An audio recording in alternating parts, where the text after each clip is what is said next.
Kia ora, talofa, namaste, haere mai, and welcome to our niche cast coming at you on Tuesday, the 19th of December. This is our last niche cast podcast for the year before we take a little break. We will be doing our subscriber podcast tomorrow on Wednesday, which will be our last podcast of the year.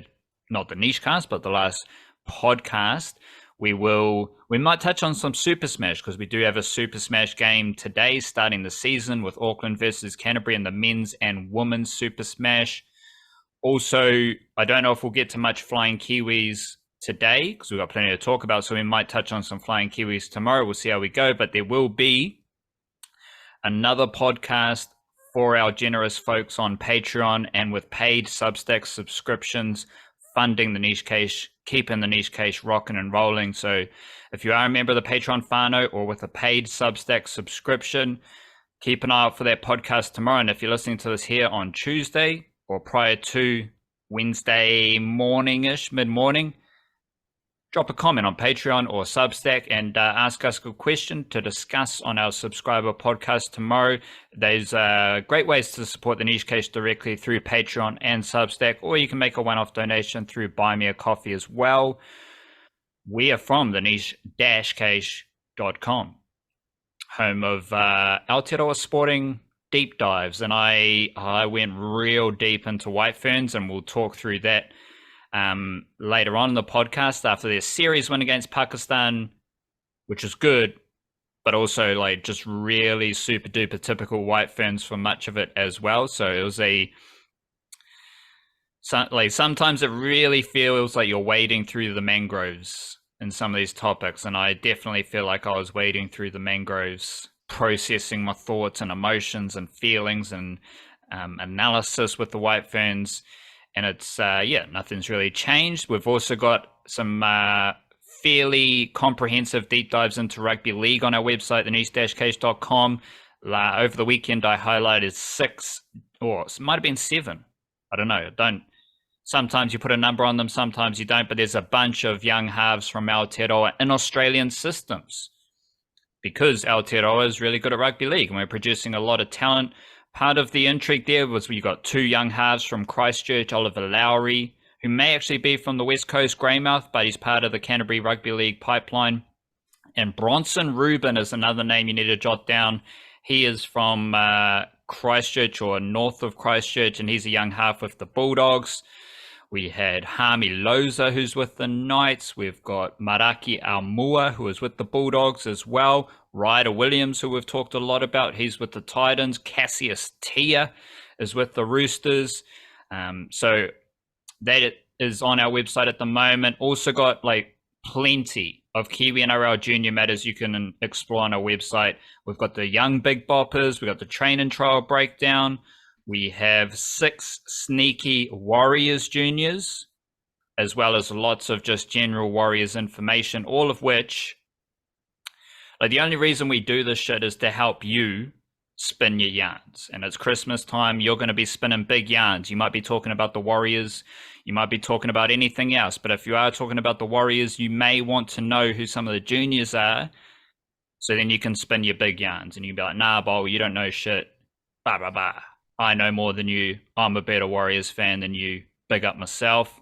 Or you can take the alternative angle and you'd be like, yeah, Warriors. Yeah, right. Yeah, sweet. The Warriors are pretty cool. But do you know about all these other players from Aotearoa and NRL systems as well? Because those young halves,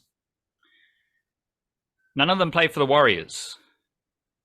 And it's not a bad thing for the Warriors because the Warriors have their stocks full.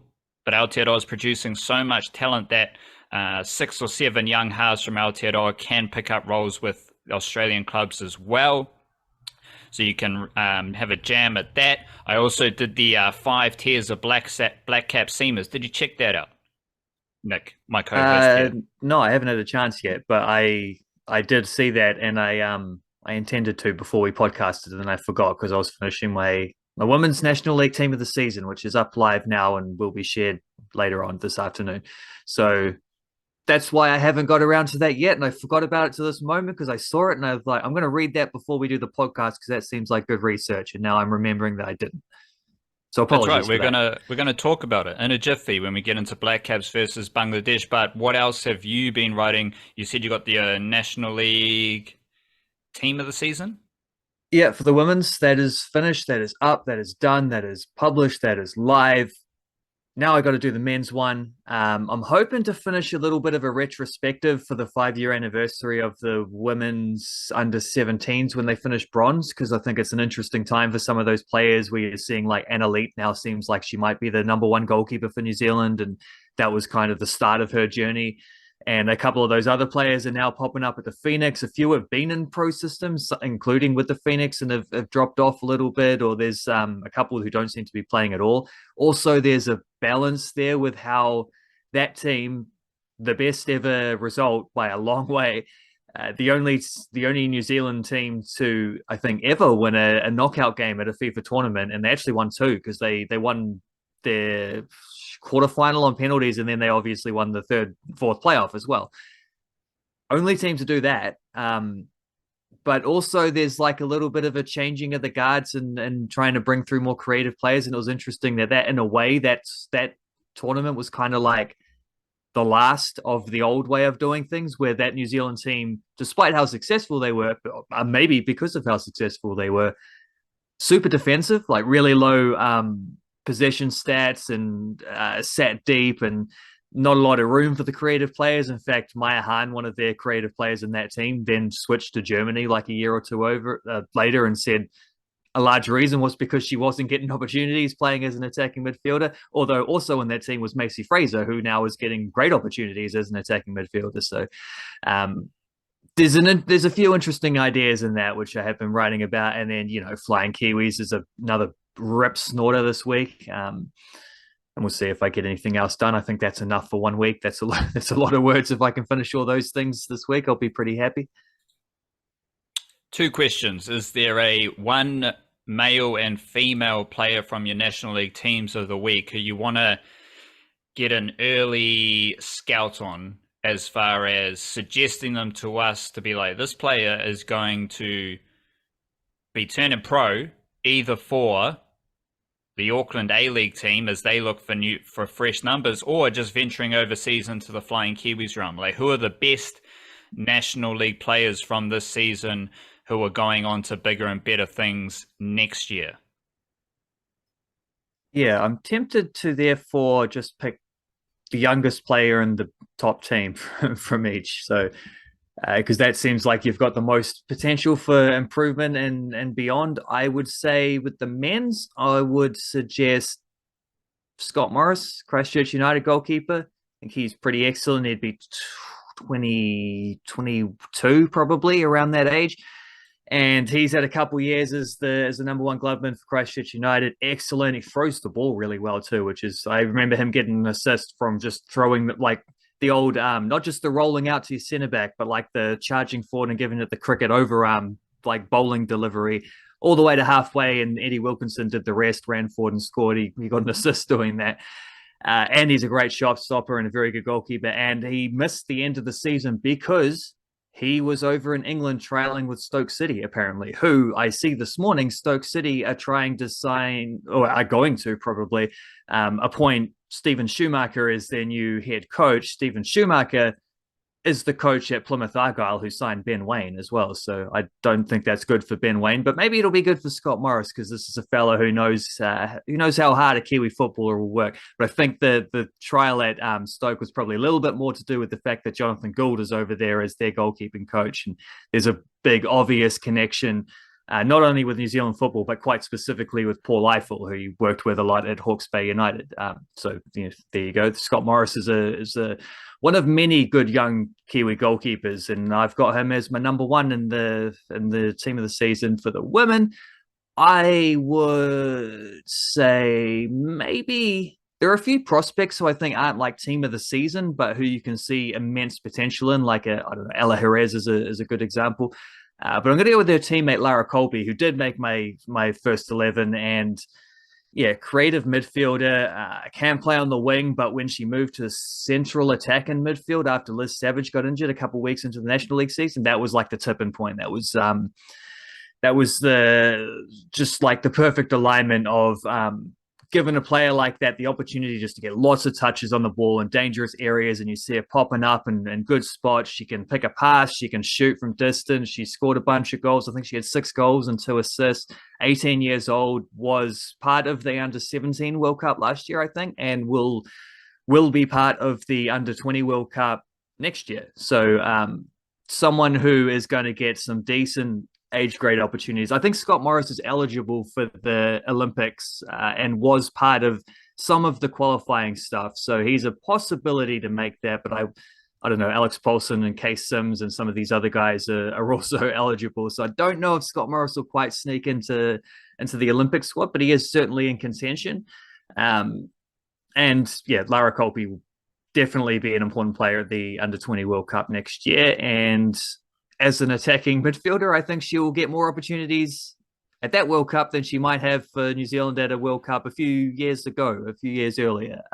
Doesn't necessarily mean she'll get wins at those things, because that hasn't quite changed with the changing profile of the Kiwi prospect. I'm just regurgitating this one because I did use it on Twitter about Rachin Ravindra. And I was like, from the folks who bought you Kyle Jamieson and Finn Allen IPL hype, here's Rachin Ravindra's T20 stats, which are incredibly underwhelming for a player who is going to get what sounds like a fairly good gig at the IPL.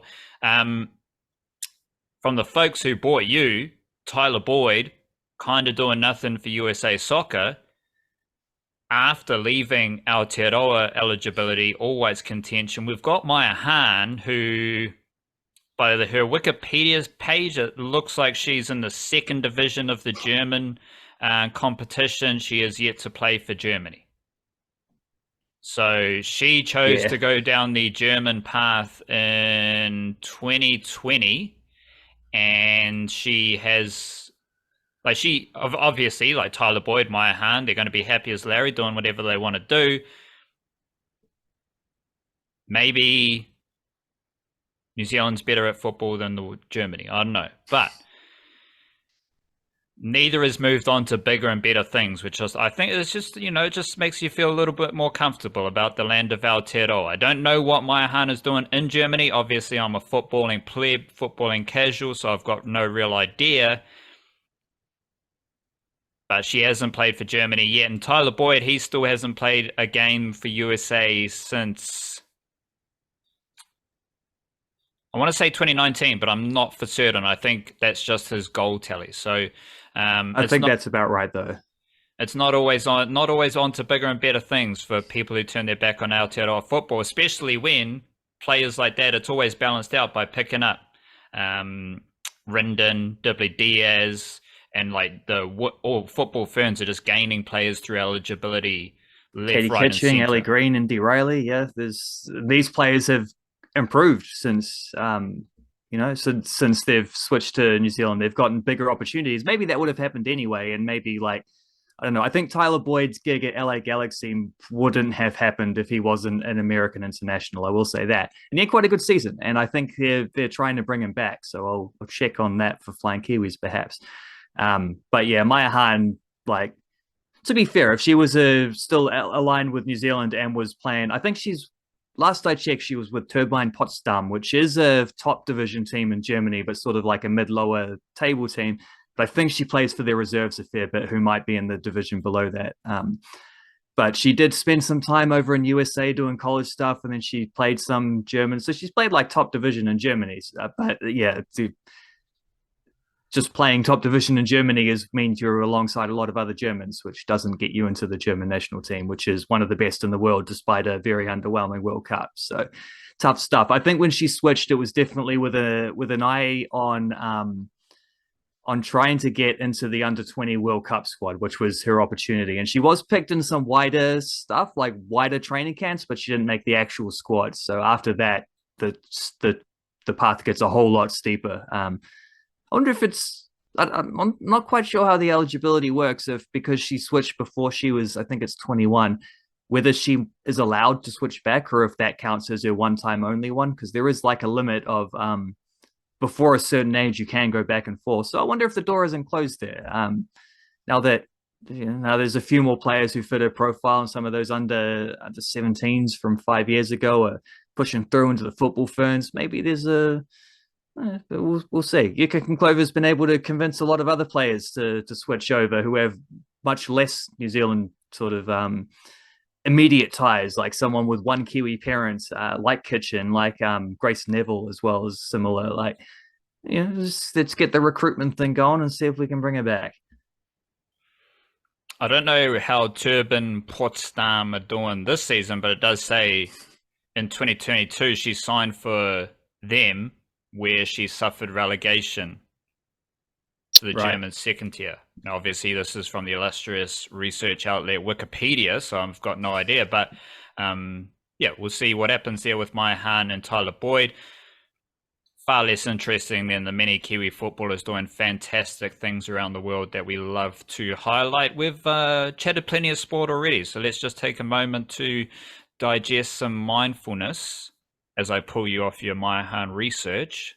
Dabble into the mindfulness. They are first. They did get relegated, but they're first equal I assume at the winter break. So we'll see. I don't know if she's playing though. I haven't got that far in the research, and we'll save that for another time in the second division. Yeah.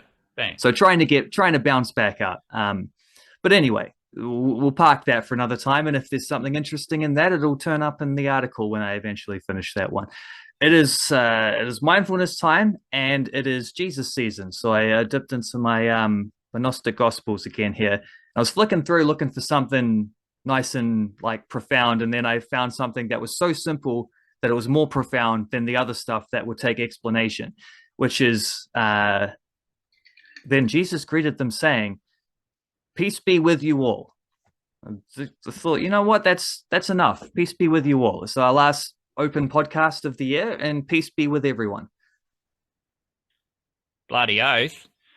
It would be nice if a bunch of religious people opted followed for peace. That advice. Yeah. Like, let's just try and work towards peace instead of hating each other, killing each other, annoying each other, frustrating each other. Let's just try be peaceful and loving with each other. And if you can't do it throughout the year, you might as well give it a crack over Christmas, because we need more peace, we need more love, prosperity, and empathy for each other. As I said, we did have the let's just throw out some breakers here, because you did do a couple of paragraphs about the breakers, and even a bit of Charlisse Leger-Walker in our newsletter via Substack, the newscase.substack.com, coming out every Monday and Friday. We will do one more newsletter this Friday. Christmas is coming up on Monday, so we probably won't send out the dispatch on Christmas morning unless I need to. You don't need to, but I might need to. And then we'll probably start again with a newsletter dispatch the following Friday. But your Monday, the latest newsletter on Monday, you had a couple of paragraphs about Charlisse Leger-Walker and the Breakers.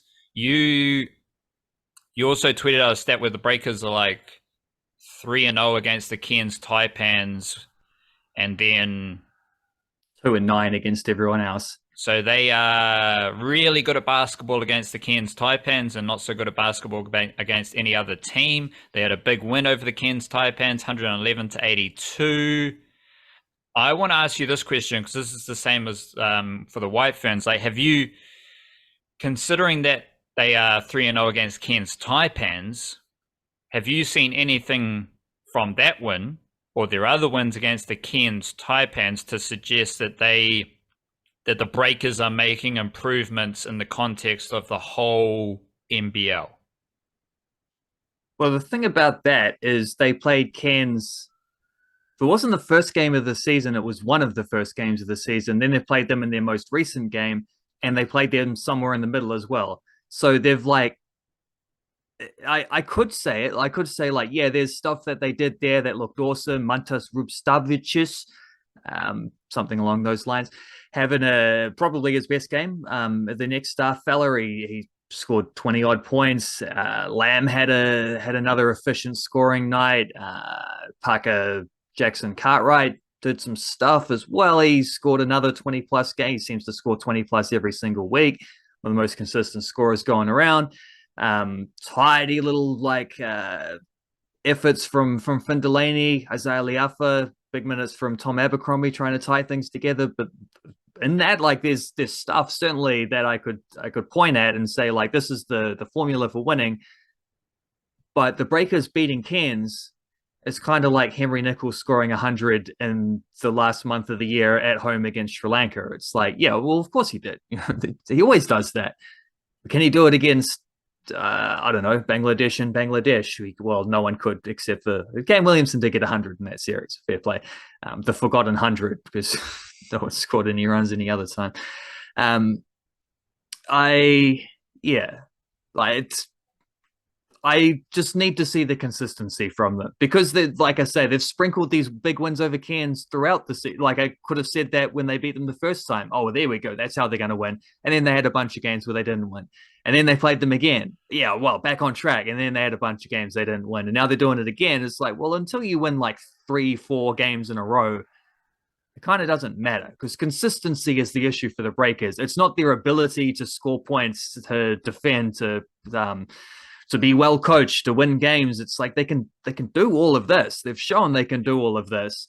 They do have 2 wins against non-Taipans teams as well, but they also have 9 losses against 9 non-Taipans teams. And yeah, until they put a little streak together and show they can do this in back-to-back games and not just have the win one, lose one, win one, lose one kind of formula, I kind of think it doesn't count. You know, it's not enough to certainly it's not enough to start moving them up the table and back into those play-in, play-off kind of position spots. They're going to need a win streak to be able to do that. And yeah, that's the whole focus. So if I've seen it before, that's all I can say is about them beating the Cairns. We've seen it before. We need to see it again next time and the time after that. They are away to the Sydney Kings next, so that's well, I'll frame it this way: if they can win that game, then sweet as, that's the one where you start thinking, okay, here we go. Now we've seen some things now. Not so much a big win over the Cairns Taipans for the 3rd time this year. I'm not going to say much more because it just sounds like a lot of White Fern stuff there. It is interesting. Like, we've got the Phoenix doing their best, like, Warriors impersonation in a really positive sense, and then you've got the Breakers and the White Ferns trying to copy and emulate each other. It's quite interesting. But I was flicking through Sky Sports, as I tend to do on a lovely afternoon, and I saw some NCAA basketball, and I was like, obviously disgusted because nothing screams out the demise of American sport more than NCAA college sport, which is pretty interesting considering what we know about the best players in the NBA. They're all from overseas. You also had the Shohei Ohtani MLB deal, so basically the best player in baseball. He's Japanese. And then I was listening to some other stuff about this other pitcher who was coming from Japan, and he's meant to be some pitching phenom in the MLB as well. So along the same line as the demise of NCAA sport, I'm going pretty deep into believing that USA sport is just on the decline and on the demise. Obviously, we had the USA women's team. Fantastic performance at the World Cup as well. So shout out to them. However, the reason that basketball was on Sky Sport is because of one, Charlisse Leger-Walker, one of the best college hoopers in USA. And again, the demise of USA sport, one of the best college hoopers in the USA is from Aotearoa. It's just what it is. So why do you have a couple of paragraphs about Charlisse Leger-Walker this Monday in our newsletter? Well, the interesting thing about that, the sort of funky aspect of Charlisse Leger-Walker's season here, which is her senior season at Washington State University, and therefore the last one before she goes and plays WNBA, before she graduates. And that is like, after, you know, the first year she pops up and takes the school as their leading scorer, leads them into the national championship for the first time in like 20-30 years or something for that school. And then they've been back there every year since. And last year they won the Pac-12. They weren't anywhere near the top qualifying team in their conference, but they went on just a crazy run, won the whole thing. Leger-Walker, player of the tournament. At that stage, she's been renowned throughout. Like the scouts have always said, yeah, this is a player. This is someone who has WNBA potential. But then that tournament run was the one where it's like, this is how good she can be. This isn't potential. This is how good she is right now and how good she can continue to grow on. The kind of crowning achievement, I suppose. And I think as a result of that, there's not a lot of to frame it like this. She is having her lowest scoring season in college basketball. Like she's scoring considerably less this year than she was even when as a rookie. Like I think she's averaging less than 13 points.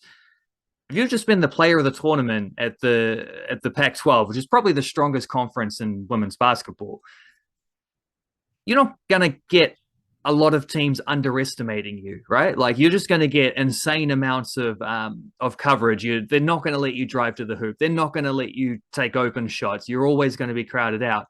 I think that's the interesting because I started off by thinking, well, I've seen a few too many games where like the box score says her shot wasn't very good, like she's missing too many shots, kind of thing. And she's shooting like 20% from 3-point range. She has been a streaky 3-point shooter throughout her career. Like she'll have spells where she doesn't shoot very well for a month, and then she'll have a month where she shoots at like 45%. This has been typical of her, and it'll probably happen again at some point later this season, and she'll go on a run where she makes a bunch of games where she's hitting all her 3-pointers. But I started off looking into this thinking, well, yeah, I guess she's just not shooting the ball very well, and that's why. And then I came around to thinking, well, I guess she's not shooting the ball because she's being guarded so closely. And because she's being guarded so closely, other players around her are having to do stuff instead. And they do seem to have a well-balanced team. The fact is the game that was on TV, was against Washington University, so a local rival, their only game in the Pac-12 so far, their only conference game that they played so far. They lost it. They lost it pretty handily. They were down big early and then sort of managed to fight back a bit, but it wasn't enough. But they haven't lost many other games. They've lost maybe one other game full stop this season, and they're like 11-1, 11-2 or something to start the season. So they're still winning heaps with Charlisse Leger-Walker having a much lower scoring output. Check the stats. Also having a best season considerably for assists. So I think it's a pretty clear example of someone who is a leader on their team, a key player, being shut down to an extent by the other teams, and becoming influential in a different way by reverting to her playmaker status. So I started thinking, well, this is a little bit of a down year leading into the WNBA draft, and then came away thinking, actually, this is just another notch in the belt. This is just another example of how good she is. So that's Charlisse Leger-Walker, who might already be our best ever women's basketball player, but if she's not, she soon will be. The Blackcaps had a big old win against Bangladesh. And it wasn't Henry Nicholls scoring more runs than Rachin Ravindra. It was Will Young. And Will Young's pretty good at cricket. I wrote in our news that I did a bit of a comparison into the stats of some of these up-and-coming, emerging Blackcaps batters.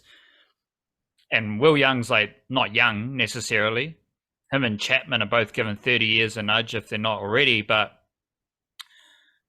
it's a incredibly convenient time to highlight these stats. But I think, Rachin Ravindra is going to put up a score. He's going to, like what I was saying with a lot of the White Ferns players, these are good cricketers, and it's just kind of highlighting a few nuances in the performances and whatnot. But along with some dubious T20 mahi, Rachin Ravindra there's a fairly compelling case that he's not quite as good as Glenn Phillips, Henry Nicholls, Will Young, or Mark Chapman in domestic cricket.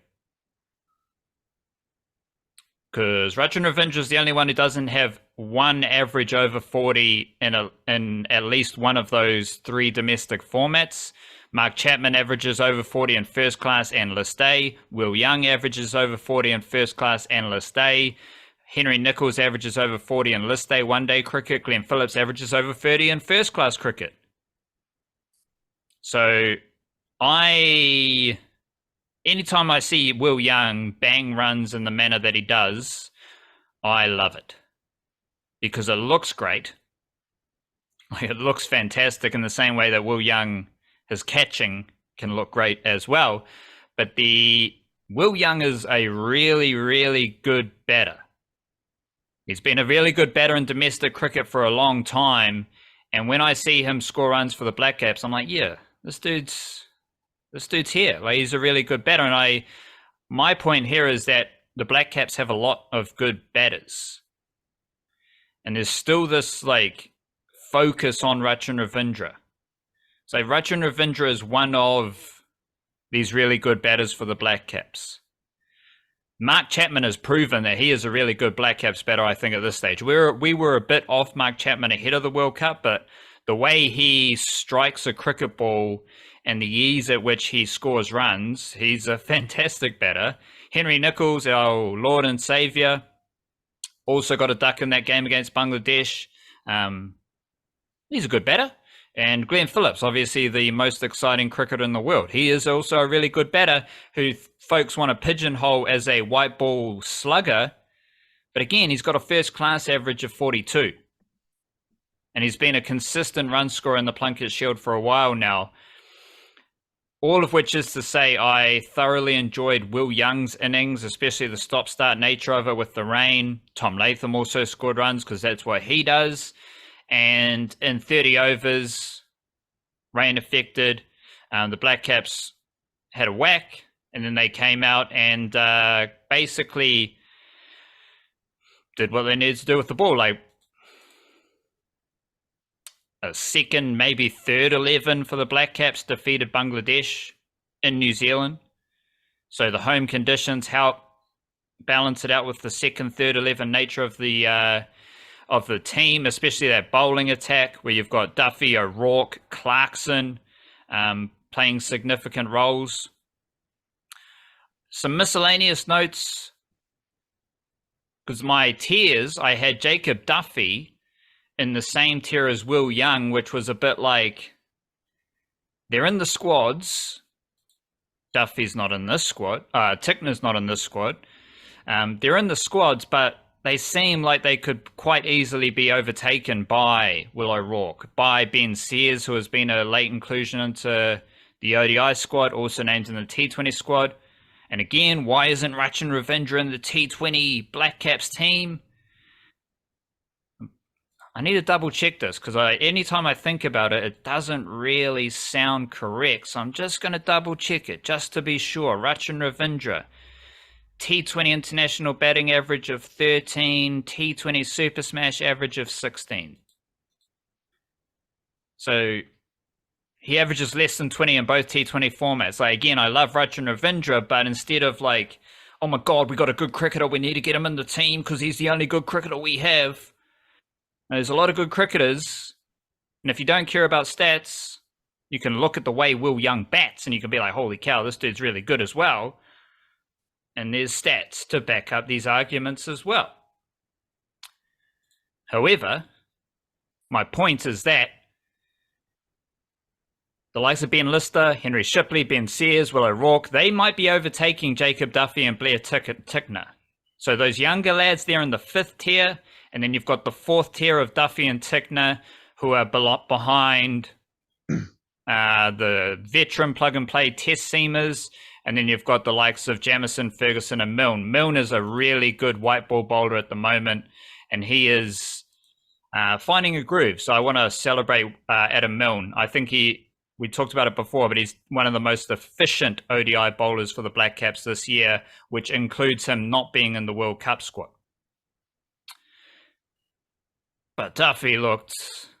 it's good to get the speed gun on some of these bowlers. I don't know why, like some of the White Ferns and Blackcaps, they got the same broadcaster. One would assume, given the times of equality and how much, how things are these days, they might have the same resources for the same broadcast at the same game. But apparently there's not a speed gun for the women's game. Apparently there's no reviews for the women's game. It's a bit strange. But he did get a speed gun on Jacob Duffy, and he's given 140 a nudge at a time when everyone's telling us that Will O'Rourke bowls 140 k's per hour. I I think Will O'Rourke is extremely similar to Jamieson and Shipley in a bunch of ways. One of those ways is don't expect him to be bowling super fast all the time. Jamieson, Shipley, Will O'Rourke, they might be bowling down breeze. They might have had 10 coffees that morning and suddenly they're bowling 142 Ks per hour. They looking zippy and they've got plenty of nip. But don't expect it. Don't be like Will O'Rourke, Jamieson, they're 2 meters tall, bowling 140 Ks. No, they tend not to do that. They don't necessarily need to do that. They're very skillful bowlers with unique skill sets. But Duffy, he was fired up. And he looked like the fast. He looked a little bit quicker than Adam Milne. I don't remember Milne's speeds exactly, but with like all the changes of pace and just how fired up Duffy looked, he was getting it through. He's got a very good short ball because he's got a tall kind of whippy action similar to Shipley in a sense. I thought Duffy impressed me. Will O'Rourke looked a bit nervous with his kind of opening spell, but he found a wicket, found a way. I thought it was just a comprehensive Blackcaps performance. It showed the other thing was Clarkson. So Will O'Rourke is moving the ball into right-handers with a bit of swing, but more just angle and nip. That is extremely similar to Henry Shipley, less similar to Jamieson because Jamieson has that big kind of hooping in-swinger. Jamieson's in-swing to right-handers away from the lefty was actually quite similar to Milne. Milne had this massive angle going across the Bangladesh lefties, which I found interesting because it's mainly wrist position with the seam angling out towards like second slip for a lefty. But then Clarkson comes along, middle of the innings, no one else is really swinging the ball, and Clarkson's bowling these massive outswingers to the right-hander. Well, that's a good skill set. And I highlighted how Glenn Phillips has kind of taken over from Colin de Grandhomme as a spinny condition all-rounder for the test team. Clarkson's got a bit of that de Grandhomme stuff about him as well, with just his because cricketing experts will know better than me, but if you do lower your kilometers per hour just a wee bit, it seems like you can get more swing. And I think Clarkson's in that kind of 125, maybe 130 zone that we did see de Grandhomme operate a lot at, where there's all sorts of nibble and swing that can be found when other bowlers aren't moving the ball to that quite to that extent. But overall, I thought it was a good win. Obviously, they play again, I think it's tomorrow, Wednesday. So we'll see how that goes. Did you have any takeaways from the first ODI or bouncing off anything I said there? Well, I'll second your point about the swing because I have read that, which is that there is sort of like a sweet spot for in terms of pace for getting like orthodox swing. I think this stuff is weird physics, but I think reverse swing is a bit different because you think about like the great pace bowlers of recent years have all been great, like Shane Bond and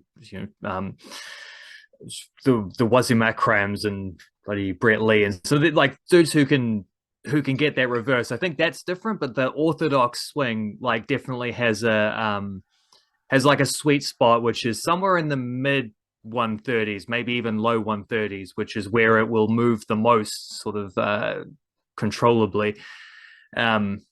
Which interestingly is the kind of pace that Tim Southey has settled at throughout his career, isn't it? Yeah, when you think of someone who started off bowling 140s and then brought it back and got it a whole lot better after he brought it back, There's a lot of, obviously, cricketing commentary is big right now because we're getting a heavy dose of cricket. And one of the notes from observing the commentary, along with Craig McMillan, just constantly saying it's gone straight up, regardless of whether it's a six or whether it's actually gone straight up to be caught. Like, you never know what shot has been played when Craig McMillan goes, it's gone straight up. Like, you never actually know. It could be out, it could be a six, and you really got to wait and see. Australia, they're just bringing every commentator from every other country. You've got Ian Smith, you've got Michael Vaughan, obviously Wazim Akram, he's Pakistani, so he's going to be there. But then you've got Ravi Shastri commentating on Pakistan versus Australia. it's a bit weird that the illustrious cricketing summer of Australia, they need Ian Smith in commentary. Like that's a bit strange. But the best commentators are Francis Mackay and Katie Martin. I don't know particularly what in combination. Yeah, for sure in combination. We had Katie Martin describing the necks of a worm and whether they're neck and neck, whether worms have necks. Like, it was fantastic because obviously Francis Mackay is bouncing off that as well, so that was good fun. I don't know what my point here was with the commentary, but the Southey Bolt thing, I was thinking like Southey and Bolt. Oh, the commentary is like, because again, it was evident in much of the Blackcaps White Ferns cricket. It's like they need to be hitting boundaries. They need boundaries. Like, it's been too long without a boundary. Meanwhile, especially Pakistan against the White Ferns, they're just rotating the strike, ones and twos. Suddenly they've rebuilt the innings, then they attack. That's how cricket's played. You don't always need to whack boundaries. If you're not playing T20 cricket, even if you are playing T20 cricket, you can still score a lot of runs with ones and twos. You hit one boundary, you get a couple of twos, couple of singles, you got over 10 runs and over. Like, there's this constant angst about hitting boundaries that I don't think is necessary, especially the way Pakistan rebuilt the innings against the White Ferns a couple of times. But the other thing is you need to bowl faster. You need to bowl 140 Ks, you need to bowl over 140 Ks. He's not bowling fast enough. What's wrong? Well, there's a sweet spot for bowling swing, and it's not well over 140 because two of the best bowlers Aotearoa's ever produced, Tim Southey and Trent Boult, operate in the swings in the sweet spot. Maybe it's the swing spot. Maybe it's that's what we need to call it. It's the swing spot. And I did notice Duffy bowling with zip. But then you also see Josh Clarkson bowling with a lot of swing. And there are the same way with scoring runs without hitting boundaries. Cricket's a great game because there's so many ways to score runs. There's so many ways to take wickets. You don't need to fall into bowl fast, hit boundaries. Like, there's a lot more nuance that is just as enjoyable. And it ultimately comes down to being the best version of the player that you are, I guess. And with Jacob Duffy, I can certainly see a way, like, he seems like the kind of guy, because he isn't an overt swing bowler, or he doesn't necessarily have the same bag of tricks as some of the other guys he's competing with. If he just bowls 5Ks an hour faster, that can be his X factor. You know, he's that's the kind of thing that might set him apart from some of the competition. And generally speaking, I think a lot of the, like, you know, Boult and Southey are good examples because we've seen them bowl well over 140 at times. They're not 150 bowlers, certainly not, but they're capable of bowling faster than they do. They choose not to because they have more control and swing and just generally are better bowlers in the paces that they've kind of just carved out for themselves, the version of their bowling that they've figured out is the most effective. I think a lot of players can just bowl faster by trying to bowl a little bit faster. And I remember Ian O'Brien did this once upon a time when he sort of broke through and he started going from like a 133K bowler to a 140K bowler, a little bit above even.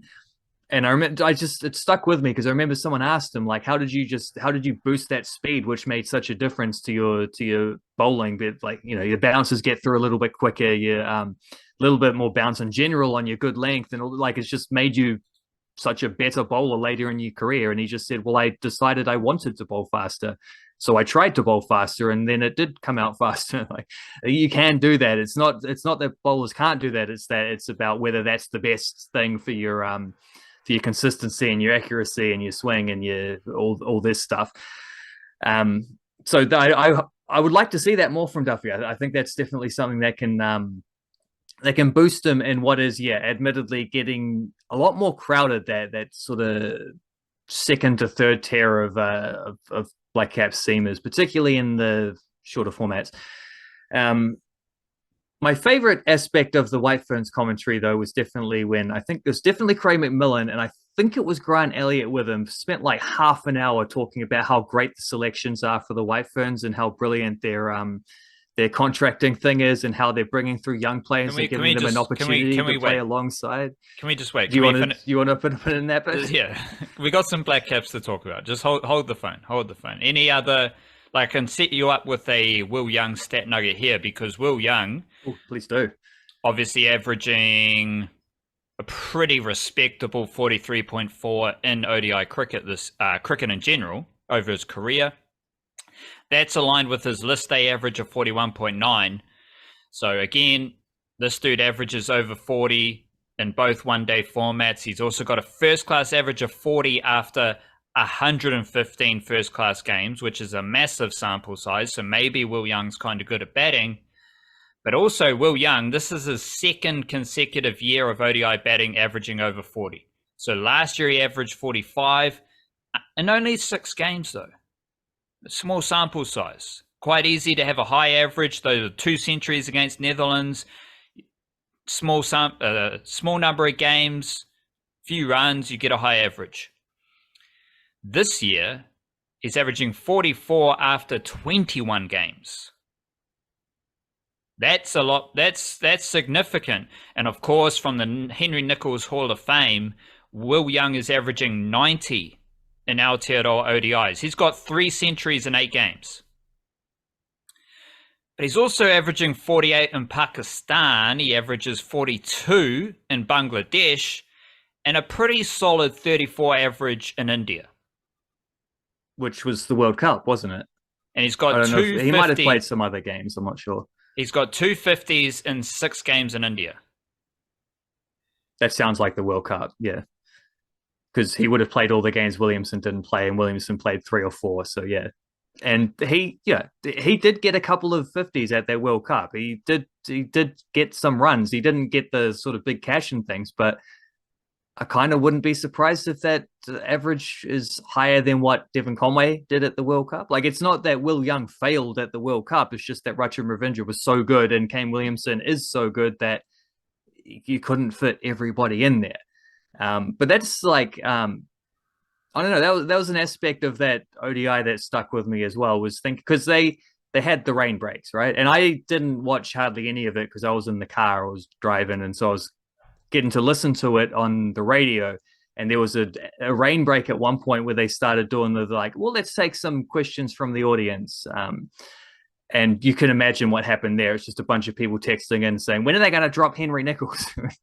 But like Grant Elliott was doing that one as well. He starts talking about this big long defense about, well, and saying quite like, reasonable things about, well, he averages very high in New Zealand and he's a proven performer. And if you're going to drop him, you've got to have someone, who can do as good or better job than him coming in and this kind of stuff. And then more texts come in being like, you're just a cheerleader. What is it with these ex-players? It turned into a bit of a comedy routine because it was so predictable. But it's talking about who could replace Henry Nicholls in the Test team. And obviously the conversation then swings around to Ravindra. And I'm thinking, well, Ravindra, which is why it was so funny when both Ravindra and Henry Nicholls, given the balance between these two, both got second ball ducks in that game. But like, I'm thinking Rachin Ravindra, I think the T20, the IPL stuff is tonight, the draw, but sometime this week anyway. And when that stuff happens, they don't actually pick an abundance of new players. And his T20 record is easily the worst of his other stuff. He might what'd you say, 13 internationally and 16 Super Smash. Like, that'll get you into you could open for the White Ferns in all formats with those numbers, but you couldn't for the Blackcaps. There's not, and all the stuff with reason people love Ravindra is from what he did at the World Cup. That's not T20, and admittedly, doing it in India and then the IPL, like there's that, but it's like it's a narrative thing if he gets selected, and frankly, I wouldn't be surprised if he doesn't. And also thinking about who might, if you do decide to drop Henry Nicholls and like toss a coin at this point, because who knows, but if they did, I don't think Ravindra is even the second best option to replace Henry Nicholls, because I think Will Young, quite frankly, has spent most of his career batting at 3 or 4. Like, there's no dramas with him just coming into the team and batting there with test match experience and been a part of this group for several years now, like 2 or 3 years, starting to get regular games, and he was around the sort of group in that lower tiers before that, waiting for his chance. Will Young is probably the most consistent, reliable option you could pick to bat in the top five in place of a guy like Nichols. But if it's not him, also Glenn Phillips was only playing those games in Bangladesh because he was a spinner who was batting at 7. That's not a top 5 position. You come back to New Zealand and play test matches, that position is not available. Like, if you want to pick Glenn Phillips for home test matches, and they've got some coming up against South Africa, who, incredible stat I found out on that same radio broadcast, apparently we've never beaten South Africa in a test series, which I haven't checked because I was in the car and I couldn't, but I'm just remembering that now, that I wanted to look that up because that seems astonishing, but apparently it's true. I know we didn't beat them in either of the last 2 times they came here, and that was sort of bordering in between those 2 tours was our best ever spell of test cricket, but they got us at the end of it and they got us at the start of it. Well, we drew the most recent time, didn't they? Because Matt Henry came through with a bunch of wickets in the second test. But if you want Glenn Phillips in there on the back of what he did in Bangladesh, you're going to have to find a new spot for him, and that might well be Henry Nichols' spot. Like, if that's how, and then you get a guy who can at least bowl a few overs of spin, which you won't have because you're not going to pick a specialist spinner. So that's another possibility for that. Although Ravindra, that does apply to him as well. But frankly, if you're picking, the thing I was thinking about during that is this constant narrative stuff about Ravindra is like, we probably need to pump the brake on this a little bit before we get into the territory of just being completely unfair and expecting him to get picked up in the IPL, expecting him to be the next man up in the test squad. Like, there are better qualified guys in both those things, and he is a very young player who is going to continue to get a whole lot better than what he is right now. What he is right now is not better than Glenn Phillips or Will Young, though, or potentially even Henry Nichols. Yeah, like IPL has no relevance at all. Or even logic to how it. Yeah, exactly. That's the point. Like, we've seen with Jamieson, we've seen with Finn, there is no connection between New Zealand cricket and IPL. So don't worry. The only reason people really care about the IPL is because they're buzzing about how much money someone else is making, which is never a cool thing to do. So who cares about the IPL? Like, you don't need to care about other people's contracts, other people's money, let alone one franchise competition in a world where there's literally 15 T20 competitions now. Like, who cares? But Will Young, he averages, what do we got here? Oh, I had it right there. No, I can't see it. Ah, there we go. 51 in ODIs the Blackcaps have won, and he averages 30 in matches they've lost. It seems like a good little record. But the other thing I was thinking about with Ravindra is, like, it's nothing against Rachin Ravindra. Like, I don't care what Rachin Ravindra has or has not done. Yeah, exactly. It's about the depth that the Blackcaps have. But the conversation around Rachin Ravindra completely ignores the depth. It's like, he's the superstar we need to have. And it's like, well, there's a lot of other really good cricketers around, you know. It's the same with the seam bowling depth. Like, okay, pick a seamer, we need him in there. Well, Ben Sears is pretty quick. I mean, we've got Will O'Rourke, but we've also got Jamieson, we've also got Shipley. But any of them better than Adam Milne? I don't know. Like, is any of them better than Matt Henry? It's just the changing nature of Kiwi cricket, where there's so many really good cricketers, and there is no need for the angst or negativity that we have in the Blackcaps pipeline. Excellent work. It's a little bit different for the White Ferns, and credit to the White Ferns. They did. This is the thing that I've had to really sit with, because, like, the White Ferns won the series. They won the ODI series, and they did so with a lot of great cricket from Susie Bates, Amelia Kerr, Maddie Green's pretty damn good at batting right now. Sophie Devine, her bowling is really good. She's all right with the bat, but, like, the White Ferns won this series 2-1 with 4 batters scoring over 100 runs, as they always do.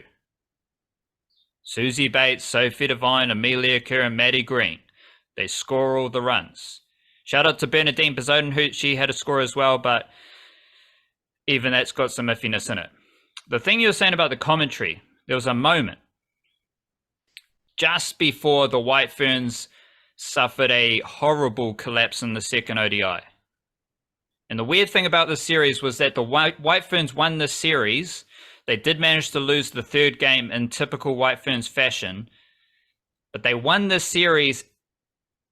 I don't know if it's despite or in spite. I'm not smart enough for that shit, but they won this series even though they were doing peak White Ferns things to lose the series.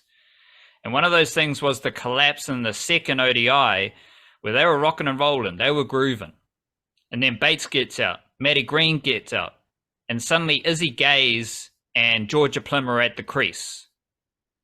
And Mark Richardson, much with what you were saying about the Grant Elliott McMillan conversation, Mark Richardson, and I don't expect Mark Richardson to be a beacon of women's cricket knowledge. He's just commentating on the White Ferns, right? That's fine.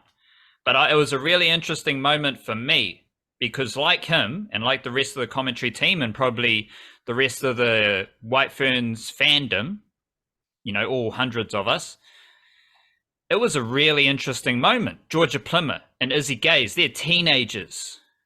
They are at the team is in a solid position. The platform has been laid in a run chase by the leaders of the team.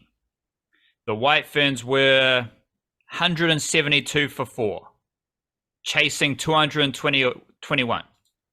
They're already halfway there. And you've got 2 teenagers at the crease. This is their moment. This is their moment to just settle down, take the team to victory. And regardless of how you do it, if you can help your team, if you can help New Zealand win games of cricket, that is a fantastic experience. And Mark Richardson says, this is when they draw on their domestic performances. All the runs they've scored in domestic cricket. They draw on that confidence. Well, you know what? They did. And I was like, oh, I don't agree with that, but I'm curious to see how it plays out. Because I want to see them succeed. I want to see them score the runs and steer their team to victory. But I was dubious and doubtful that it was going to happen. And it didn't happen. Because they collapsed. Izzy Gaze was out. Hannah Rowe gets out. Georgia Plymmer gets out. Bezodenhout gets out. Molly Penfold gets out. They go from 172 for 4 to 208 for 9. But they win the game because Lea Tahuhu does what she does with the bat and being like, yo, I'm going to win the game because no one else wants to win the game. We're here to win games of cricket. I'm going to do it. And you get a bit of Fran Jonas. She probably shouldn't be batting 11 with how she was batting there. But that sums up the whole White Ferns thing. They won the game even though they did this ridiculous White Ferns thing. And in that game, you had like a bunch of miscatches from Pakistan, like caught in bowls. They did a montage and it was like 5 or 6 of them. Not to mention Pakistan, they were missing Nida Dar, who was like their kind of grisly leader. She got a concussion. Diana Baig, who was in the T20 series, she didn't play the ODI series. So Pakistan were weakened, which is a more cynical perspective that I have been pondering as well. But in the first innings of that second ODI, the White Ferns had Pakistan 35 for 4. But there's these phases of White Ferns cricket where they just kind of like switch off. And it's usually the middle. It's the middle of the innings where they collapse and they lose their wickets. And it's the middle of the fielding, bowling innings as well, where they just kind of go through the motions. So while the commentators were bemoaning a lack of boundaries, while Pakistan were 35 for 4, oh my God, the run rate is 2.2. What's going on? Well, they're rebuilding their innings because they're 35 for 4, and then they get to 125 for 5. And they managed to get over 200 runs. But the White Ferns just kind of switch off. And that was evident in the third ODI as well, which Pakistan actually wound up winning in a super over. And unfortunately for Izzy Gaze, it was 4 byes in the final over that helped Pakistan tie the game. And it's, I think Izzy Gaze and Plimmer, they're both averaging maybe less than 15 in ODIs this year. I don't even know who the best wicketkeeper is, because Bezuidenhout had a score in the first ODI, but she wasn't the wicketkeeper. She was just a fielder. Izzy Gaze was the wicketkeeper. And then in the second ODI, Bezuidenhout had 2 drop catches as a wicketkeeper playing as a fielder. She gets injured, so she doesn't play the third game. Neither Bezuidenhout or Izzy Gaze are good enough as batters or fielders. I'd say even wicketkeepers. Like Bezuidenhout's a pretty good wicketkeeper, but they're not good enough at any of those things to be selected in the same team alongside each other. Because Izzy Gaze has this thing where she makes really hard stuff look easy. She took a really good catch, like low to her right, which was pretty impressive. I think that was in the second game. And that's really hard to do. And you can see, like, okay, she's a talented cricketer because she makes these hard things look really easy. She also makes the really easy things look really hard. Like, if you're standing behind the stump and the ball just keeps bouncing out of your gloves, it's not a good sign for a wicketkeeper. And I've seen it with Gaze for a long time now, where it's just like, again, what I was saying about wicketkeepers. The good wicketkeepers, the ball just gets sucked into their gloves like a vacuum. And they can make it as look as casual as they want, but the ball is just drawn to their gloves. And even Tommy Blundell, he wasn't doing that in the ODI against Bangladesh. Like, it wasn't Blundell's best performance. I think Blundell's been a bit off in last few weeks with the Test series as well. So, yeah, I think Blundell's the best wicketkeeper for the men, but he's like, that's how you know if they're in supreme form or not. Gaze, the ball just kind of bounces around. There were missed stumpings, there was a drop catch, there was the 4 byes. Like, that's a rough spot to be in, where you've got a pretty good spot. I think the White Ferns took 5 wickets in the last 10 overs of the third ODI to be in a dominant position in that final over. They concede 4 byes. Now it's a drawn game.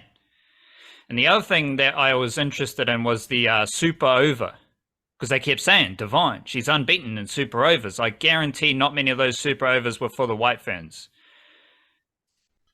Because when these players are playing for the White Ferns, their whole clutch, like apart from Leah Tahuhu, a lot of their clutch genes are just disappear.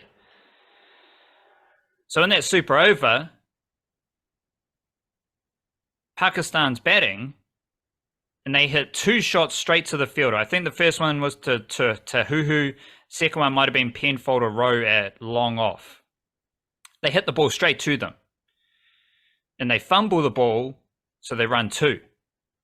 And then later on in the over, they had they just ran hard for 2. So suddenly 3 singles become 3 doubles, which is 3 runs versus 6 runs.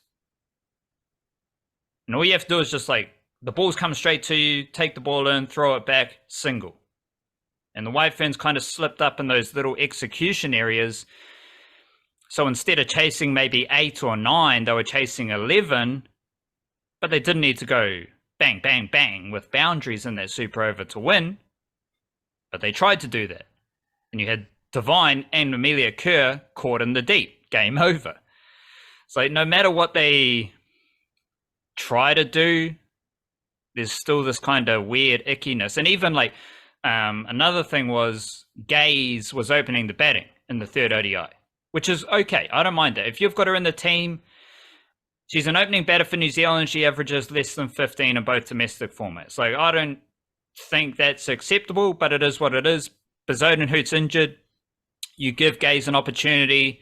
You've already won the series. Sure, this game still counts towards the Women's Championship.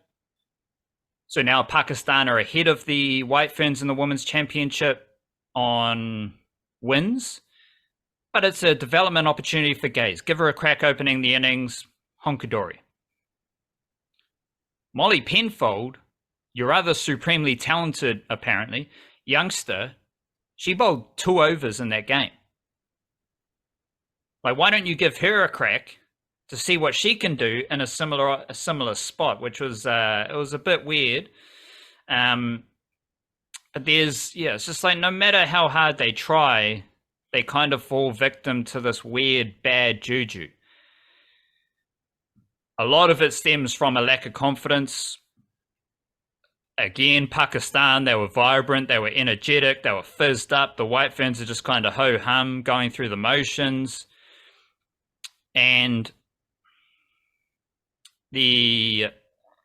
whether it's selections, whether it's just not having the best representation of the best women's cricketers in New Zealand, even the Susie Bates thing from the T20 series, like they managed to turn the Susie Bates celebration into a stink vibe. Like that's kind of what the White Ferns do. They are the alchemists.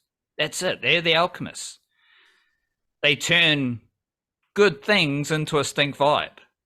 There we go.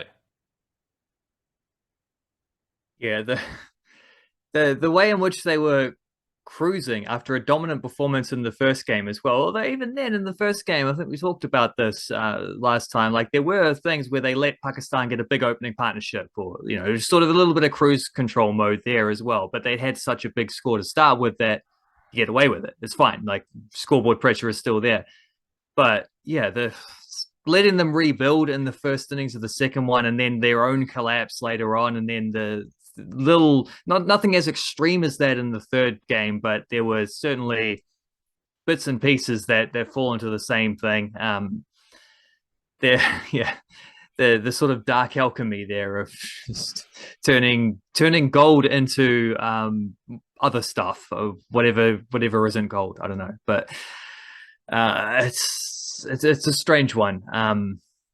It's a very strange one. I have seen that Fatima Sana will be playing for Canterbury in the Super Smash, which is pretty exciting. And I do like learning about these other teams, especially teams who tour Aotearoa. I don't know. We might need to do a thing like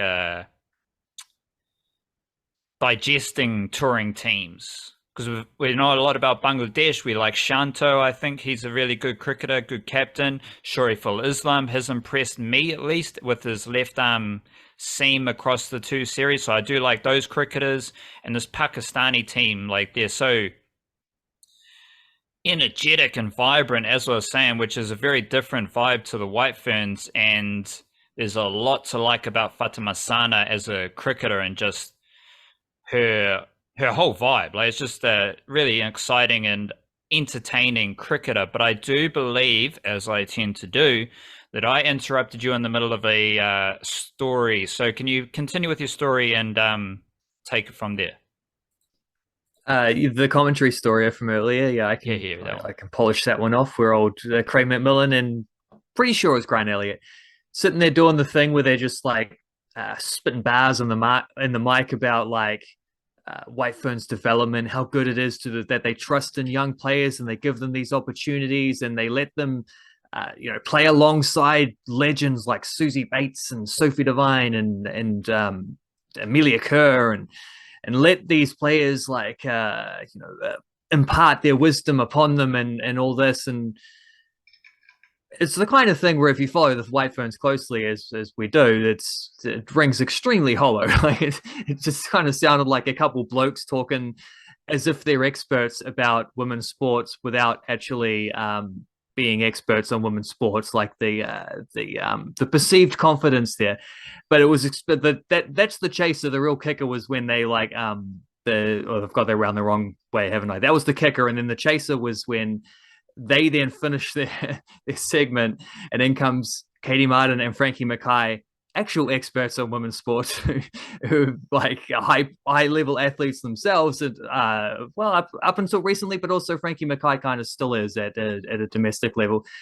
And yeah, Katie Martin. The thing I love about her commentary, first of all, I just like her commentary because I think she's really good. She's got a good way of speaking and she's quite funny. But she does this thing where she like nudges the other commentator towards maybe saying something they don't want to say. And she's like willing to go up to the line knowing they can't cross the line. So they do all this stuff about the White Ferns, New Zealand cricket contracting. And then Katie Martin's like, what do you reckon about the contracts, Frankie Mackay? The subtext being that Frankie Mackay probably should have one, but doesn't have one because she got cut off. And Frankie's like, well, you know, I do have some, I guess, first-hand experience with this. And Katie's like, yeah, let's save that chat till after the till after the game, though. And then that's it. The blokes get to talk for like 10 minutes about stuff that they didn't particularly seem to know much about, and then the two women turn up and can't talk about the stuff that they do know about. So it's a very funny dynamic, and perhaps one that maybe says more about New Zealand cricket than we would like to admit. And that amplifies like the vibe. Like this White Ferns group is not a representation of who the best cricketers are from New Zealand. And it's cool that there's young players, like obviously, especially old Stevenson, he's a cheerleader. He's not necessarily a commentator, and it will, in typical bloke fashion, like the manner in which he says wrong things so confidently is quite off-putting. It's like, I like to think if I'm a bit iffy on something, if I'm wrong about something, I'll say it in a dubious fashion. Like, but he just says things that are clearly wrong with such confidence. Like, oh, I kind of like you, but it's a bit weird. Like, yeah, like there's a lot of like, it's good opportunity for the young players. Like, it's really building for the future. And it's like, that is what domestic cricket is for. Yeah. But the reason the Blackcaps are good at cricket, the reason we love the Blackcaps pipeline is because domestic cricket does its job in producing players for the Blackcaps. That's why the Blackcaps usually win. That's why the Blackcaps can defeat Bangladesh with a second or third 11 in ODI series, as we've seen. The White Ferns players, as we always say, they are not the best players in New Zealand. And like the reason why the Blackcaps don't go all in on youngsters is because you still need to win games and you still need to draw in crowds. You still need to put the best package as far as entertainment and bringing in crowds, TV viewership. Like, you still need to put out your best entertainment package. And I don't think the White Ferns are doing that. I don't think the White Ferns are selecting their best players to win games. And someone like Frankie Mackay, she is still one of the best 11 cricketers in New Zealand, for sure.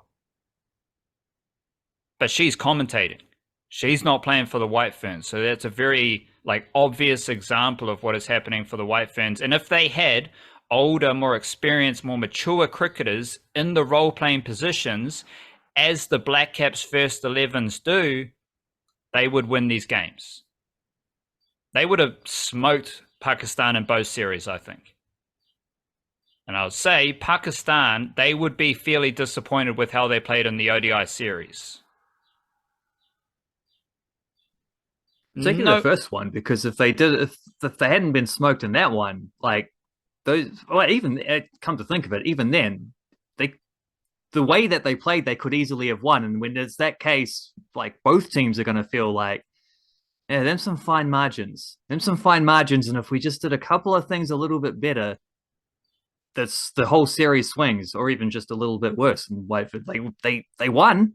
They didn't win by much, despite how emphatic they were in the first game. Yeah, no one's disappointed about the Wellington Phoenix, though, because the Wellington Phoenix are they're in a groove. I think they had a 3-0 win.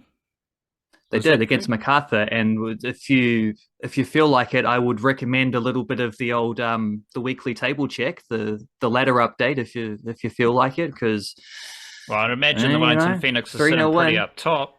That's what they do. You've got a good imagination if that's the case. Best team, a good imagination in a good way. They are. Yeah, I don't need to check. They're going to be first because they won, and I trust you. You've also got apparently Alex Paulson, couple of saves. I think the clip you've got here of his 3 pretty epic penalty shootout saves. 2 things stand out to me. The urgency at which Alex Paulson prepares for the second thing. So he makes the save, teammates rushing him, and he's like, no, we got to keep going. Oh, that's really good. To me, that's a mature young bloke who knows, he's so in the zone for what he needs to do for his team.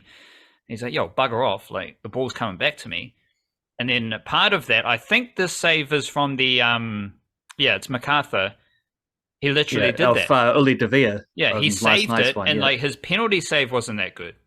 Like he saved it, but it yeah, was it's a in. crap penalty, really. Yeah, it wasn't like off in the corner, but his follow up save was really good. Like it wasn't much of an angle, but it was a. You still got to. He like you can watch him get into a good position. He's in the zone. He's reacting to the play in front of him, and he makes the save. He makes the follow up save, and to me that sums up where Alex Paulsen's at, because each one of these penalty saves, like his teammates are swamping him, as most of us would do if our goalie is in that kind of zone. We'd celebrate him, but he's like, no, stay off me. Because the save against MacArthur FC showed how important the next thing is as well. Whether it's a corner, whether it's your goal kick to the next play, or if it's a follow-up shot. And to me, that just shows the quality of him as a goalkeeper, correct? With like his positioning, his reactions and stuff like that, but also his maturity and like who he is as basically a young geezer. Yeah, pretty talented young geezer. The thing I loved about the save off De Vere is, if you look at it, he's doing the like studded run up, and when you do the little studded run up, you're basically saying to the goalkeeper, like, you're asking him to flinch. You're asking him to commit himself too early. And not only does Paulsen outlast De Vere in the mind games and not flinch, I swear he throws in a little fake as if he's going to flinch, but it's not a flinch. And he makes De Vere flinch and take a terrible penalty. Yeah, I'm watching it. He outpsychs him so well. It's amazing. I just watched it a few times as you were saying it. I was like, you were talking about like the shimmy and whatnot. I was like, well, Paulsen's doing his own shimmies there. Like he's returning the favor. And it works. Like he outpsyked a former player of the season in this league. And I think he does a little bit. He doesn't so much throw his own shimmy into the first one of his first penalty save, but there is a similar thing where it's like a slow run up, and is he going to go? Is he going to go? And he just waits, boom, saves it. And yeah, he's faced 4 penalties this year, and he saved 3 of them. I don't think anyone else has even saved 2. So I mean, first of all, let's not give away so many penalties. The starting spot is, let's not ask him to continue to do this every couple of weeks, but incredible highlights. And he's playing so well. He had such a good game again against MacArthur, but he wasn't the only one against MacArthur. And I think one of the saves came at the end when they were kind of already up, and MacArthur's starting to let's just go for it. Let's chuck guys forward and see if we can get a goal back. We're already 3-0 down, nothing to lose. He was equally impressive in the first half without really having to make any difficult saves, because MacArthur really pressed them like really high. Like they sent guys forward, and really their front 3-4, I can't remember what it was, but they committed numbers to pressure the Wellington Phoenix build-up and say to their centre backs, you don't have time. Like their fullbacks, we're squeezing you in here. You'll have to go back into trouble. And Paulsen's always an option. Paulsen's just casually playing through it. The centre backs handled it really well, and the Knicks in general were just excellent again. And it led into a lot of attacking opportunities. And I kind of think that was just the worst way to approach the Phoenix, is don't press them high like that. Like let them be slow and patient in their build up, because you commit numbers there, they pass through it, and then they're attacking you with an overload themselves, because you've sent everyone forward and they've just skipped past. And there's so many examples of them being able to do that. And then when they're scoring their goals in the second half, the second and third goal, one of them was directly from a Tim Payne assist, but there were a lot of other moments where Tim Payne was just getting into heaps of space. And I actually didn't think he did as well with that space as he should have. A couple of times the early ball to Kraev at the far post was on. It's like, just put it in a spot for him, like send it low and hard to the back post and see if he can beat his marker there. But it's the indicative part is the amount of times that Payne was getting the ball with space to run in front of, because MacArthur were sending guys forward and the Knicks were just playing through them. And it led to I would say the best football we've seen from this team this year. I don't think that's necessarily, I think that's a bit situational. I think that's a bit dependent on the opponent. I don't think other teams haven't done this to them, haven't been as aggressive of putting numbers in their face, which I think maybe we won't see that very often again after seeing how badly it worked for MacArthur in this game, who are a very good team and would have themselves been first on the table had they won this game instead. Instead, they lose 3-0 at home. Yeah, it's good stuff from the Knicks. You want to add something? Well, I've just heard a lot about like Tottenham Hotspur under Ange Postecoglou and how like they press high, and obviously every type of tactic strategy has its strengths and flaws. Mm. I'd imagine one of the flaws of pressing high up the field is the amount of space you leave in behind. It seems like the Wellington Phoenix, if you're going to press them high up the field, you got to be ready for them to get them behind you. Because if your press is slightly off, you've got one disjointed piece, or someone's just not quite doing their job, or a bit of razzle-dazzle from Paulson or someone else to get into the space. Based on what you're saying, I'm like, if you want to press the Wellington Phoenix, they might cut you apart.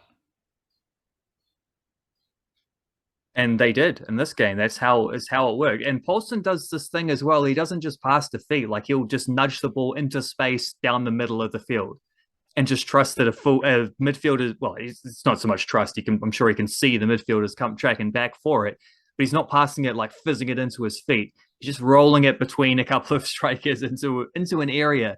And they're quite good at that, just passing into the space as well as passing to feet and working it around. Couple differences to the team for this game. You saw Sam Sutton getting the start at left back. You saw Ben Old getting the start in midfield. Kind of think Ben Old probably should have started instead of Pennington, who I think doesn't do the stuff Ben Old does as well as Ben Old does. Pennington's better in the sort of positional passing stuff, but Mohamed Altai is also really good at that. And I thought Altai was excellent when he came off the bench for the last half hour. So I would prefer to see a midfield that has Rufer, Altai, and Old. I think Old gives you that extra attacking thing rather than to balance out the fact that you got two quite defensive midfielders with him, whereas Pennington is himself more of an attacking option. But I think Old did the stuff that Pennington's trying to do so well in that game, which is like getting into space in the midfield, but then dribbling it forward towards the attacking third, creating space as a dribbler, getting late runs into the penalty area, feeding the strikers. Ben Old set up the first goal. I thought Old was absolutely fantastic in that game, and I thought his start was overdue. Could have come a couple of weeks ago, but he has been working back from a relatively long-term injury, so I think that's a factor in that, is why he's been playing off the bench to this point, is to build up his minutes, to build up his capacity. And yeah, it was an overdue start, and he delivered and then some. And yeah, brilliant from him. Sam Sutton was just good and solid.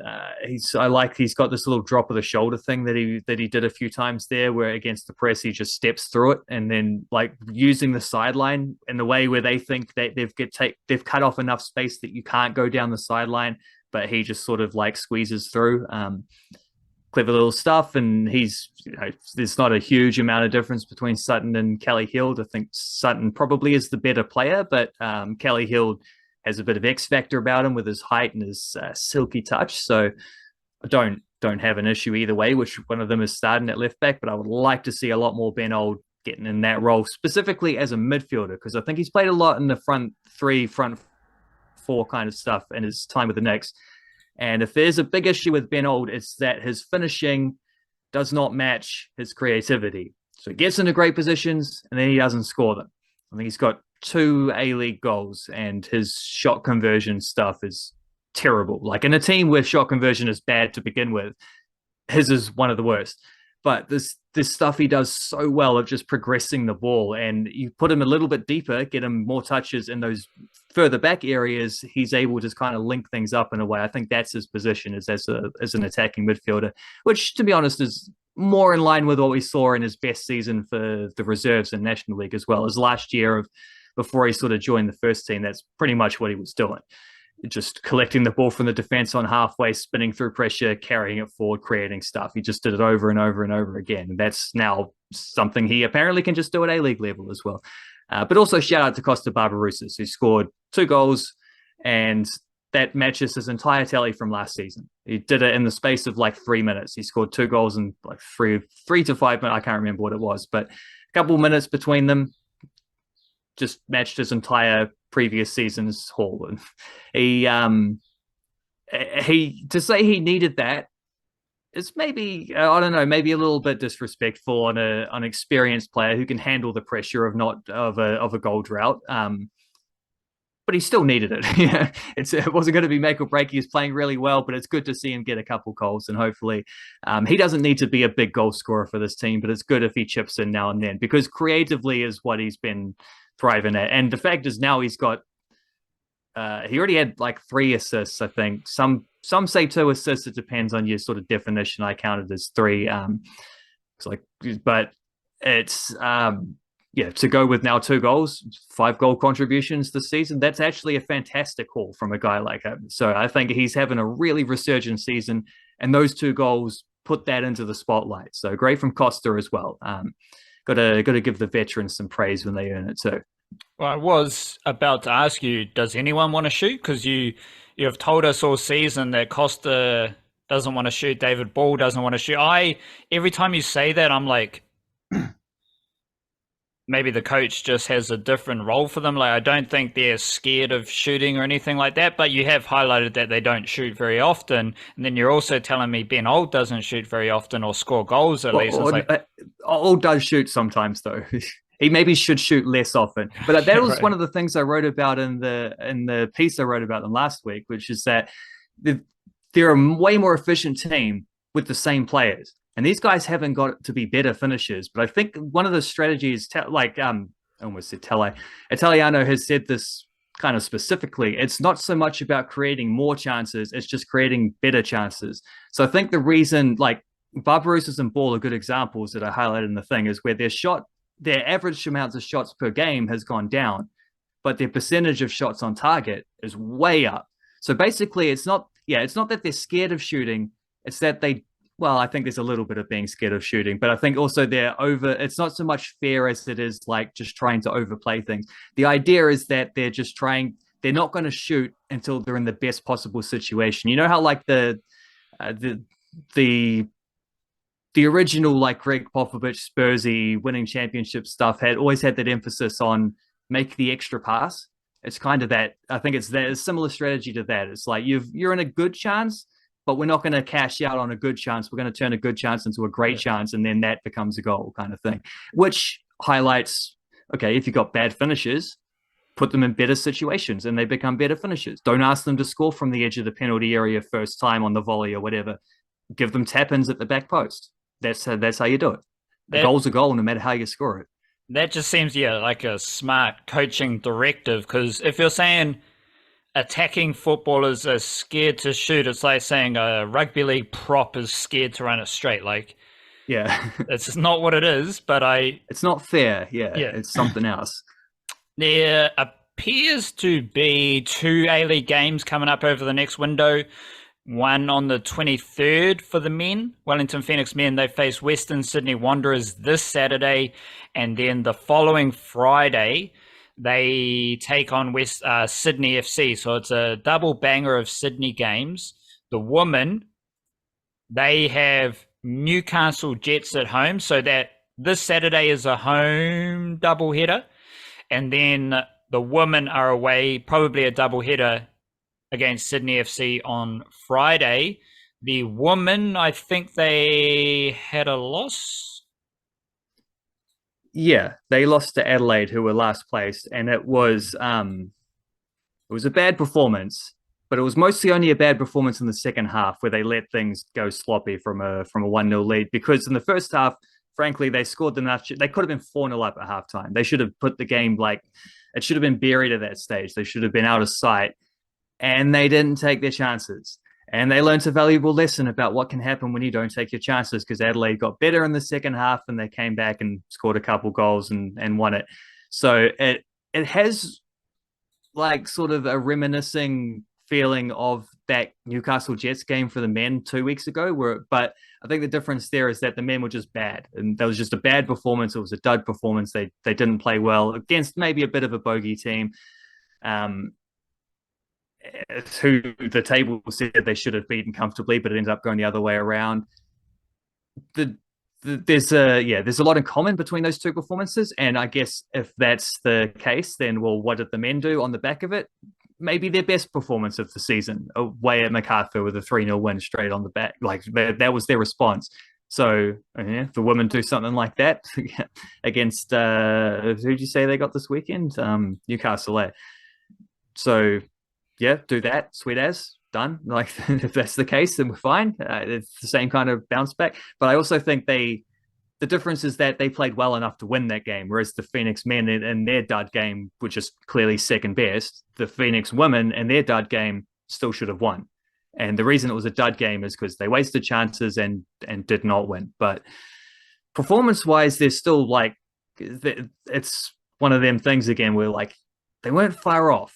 If you turn it to even just 2-0 at halftime, a team at the bottom of the table is kind of struggle for the belief to come back into that game. But you leave the door open at 1-0, and yeah, once they get one, they suddenly feel they can get two, and then they do, and you've lost, and you've thrown away 3 points that should have been in the bag. But we'll see what the response is like, because again, like the blokes response was pretty emphatic. Hopefully the ladies will do the same. And they play Newcastle, then Sydney FC. Newcastle are 6th on the ladder with a pretty similar record to the Phoenix. Sydney FC are 5th on the ladder. They've played 2 less games than the Phoenix and Newcastle Jets, with a better record than the Wellington Phoenix. And then the Wellington Phoenix are in 4th. So the next week or so, I think we're going to learn a lot about the Wellington Phoenix women, because they're playing 2 evenly matched teams. And this period would also sort out the ladder, because they're in a good position on 4th. But it seems like similar to the Women's Championship cricket ladder, where the White Ferns are 3rd, Pakistan 2nd. But basically 2nd down to like 6th or 7th, there's 2 wins separating them. Feels the same for the Women's A-League ladder at the moment, where a couple of wins for the Wellington Phoenix women, they might shoot up near the top of the ladder. A couple of losses, and you can see them dipping out of the upper echelon. Solid performances, they will probably hold steady, and that's a positive outcome as well. Yeah, and I agree. I think this is a week or two coming up where we will learn a lot about them, and we'll see just how, like, because you have to be able to bounce back from those results. And those, if they lose these next 2 games, which is potentially trickier than what the Adelaide game should have been, you're suddenly not in such, you're not in such a good spot on the table, and you've got a lot of work to do to start climbing above teams again. We'll see where they're at, because they're better than what they showed against Adelaide, and I think they can prove that against these next couple of teams, who those aren't easy games, but they're still winnable games. Don't see an issue there. Rightio. We'll record our subscriber podcast tomorrow for the generous folks on Patreon with paid Substack subscriptions. So we'll see those people tomorrow for our subscriber podcast. Otherwise, we'll be back in a couple of weeks, recapping these funky times for the Wellington Phoenix. A lot of Super Smash, a lot of Blackcaps, and no White Ferns, but those White Ferns will be playing Super Smash, which will be extra funky to see which players step up in the Women's Super Smash. Big up yourself, love yourself, kia kaha, stay beautiful, chir chir.